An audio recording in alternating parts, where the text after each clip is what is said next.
Robotic process automation എങ്ങനെ management കൺസൾട്ടിങ്ങിൽ ഉപയോഗിക്കാം എന്നതാണ് നമ്മളിന്ന് വിശദീകരിക്കുന്നത്. ആദ്യം റോബോട്ടിക് പ്രോസസ് ഓട്ടോമേഷനെ പറ്റി പറയാം. അപ്പോൾ നമ്മൾ ലൈബ്രറിയിലൊക്കെ കണ്ടിട്ടുണ്ട്, പുസ്തകങ്ങളെല്ലാം കറക്റ്റ് ആയിട്ട് അടുക്കി വെച്ചിട്ടുണ്ടാകും. ഇപ്പോൾ യാത്രാവിവരണം ഒരു സെക്ഷൻ ആയിരിക്കും, നോവലുകൾ മറ്റു സെക്ഷൻ. ഇത്തരം കൃത്യമായ ഡാറ്റകൾ ഒരു സോർട്ട് ചെയ്ത് വെക്കുകയാണെങ്കിൽ നമുക്കത് അനലൈസ് ചെയ്യാൻ, അതിൽ നിന്ന് ഒരു റിസൾട്ടുകൾ കൊണ്ടുവരാനൊക്കെ എളുപ്പമായിരിക്കും.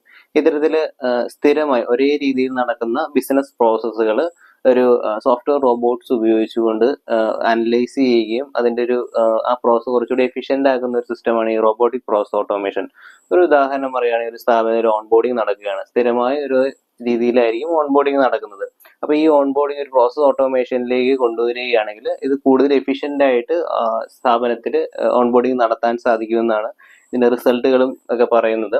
അപ്പോൾ ഇതിന്റെ യൂസ് കേസ് ഞാൻ ആദ്യം പറഞ്ഞതുപോലെ തന്നെ ഒരു ഓൺബോർഡിംഗ് മികച്ച രീതിയിൽ നടക്കാനായിട്ട് സാധിക്കും. ഇപ്പോൾ UAE പാത്ത്